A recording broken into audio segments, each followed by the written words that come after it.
I never thought I'd tell this story, but sometimes life pulls you into moments you can't predict, and you're left trying to make sense of feelings you don't understand.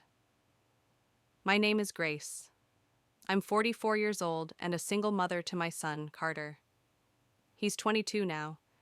We've spent most of our lives with just each other. No partners, no extended family nearby, just us. Through every struggle and every quiet victory, we were a team. One cold night, Carter came home looking completely worn out. He'd been studying hard, barely sleeping.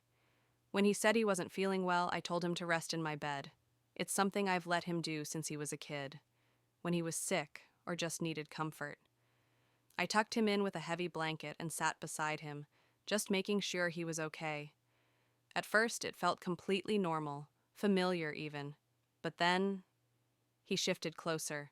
He wrapped his arms around me gently, like he used to when he was small, seeking comfort. I didn't move. His presence was calming, his breathing steady against me. The room was quiet, the kind of stillness that makes you hyper-aware of everything. Your heartbeat, your breath, your thoughts. Then something changed. He shifted again. His arm tightened around me. I froze, unsure whether to pull away or say something to lighten the mood. But I didn't. I stayed still. There was something in the air, a tension I couldn't define. Not fear or danger, just confusion, and something else I didn't want to name. I told myself it was just closeness, familiar comfort. But the longer we lay there, the more my thoughts spiraled. I was overwhelmed with emotions I didn't know what to do with. Tenderness, confusion, guilt, and something that made me feel unsteady. When Carter looked up at me, I saw something in his eyes, something uncertain, something vulnerable. It wasn't anything he said, just the way he looked at me. I gave him a small smile, hoping to calm whatever unspoken tension had crept between us. But I felt it, the weight of something unresolved. Just then, the doorbell rang. I was grateful for the interruption. When I opened the door, our neighbor Logan was there. He's always been kind, the sort of guy who checks in when the weather gets rough or when he senses something's off. That night, his timing was impeccable. As he stepped inside to look at the heater, Carter appeared in the hallway behind me. His expression was unreadable. I caught something in his eyes, maybe jealousy, maybe something else, but whatever it was, it disappeared before I could be sure. Logan finished up and left, his kindness grounding me, but Carter's silence lingered. He brushed past me and disappeared into his room. I stood there, feeling a strange ache I couldn't put into words. Not quite sorrow, not quite fear, but definitely something. Later that night, Carter knocked on my door. He came in quietly and sat beside me on the edge of the bed. For a long time, we didn't speak. Then he said, "Mom, I don't know what's going on.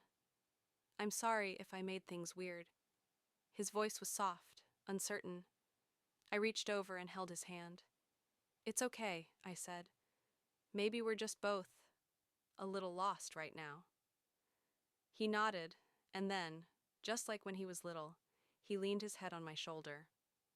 I held him close, uncertain what it meant, but knowing he needed comfort.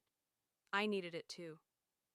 We sat like that for a while, quiet and still, unsure of what tomorrow might bring. Eventually, he looked up at me, his expression serious. "I don't know what to do with these feelings," he said. "I don't want to hurt us, but I can't ignore them." Before I could answer, another knock came at the door. Logan again, concerned, kind. He noticed something in the air, even if he didn't know what it was. When I closed the door after Logan left, Carter stood, walked toward me, and paused. He looked conflicted, like he was on the edge of saying something important. "Maybe we shouldn't push this," he said. "Maybe we need time." I nodded. "We do. Let's give ourselves space to think. We'll figure it out, one step at a time." He walked away, and I stood there, heart full of questions I didn't have answers for.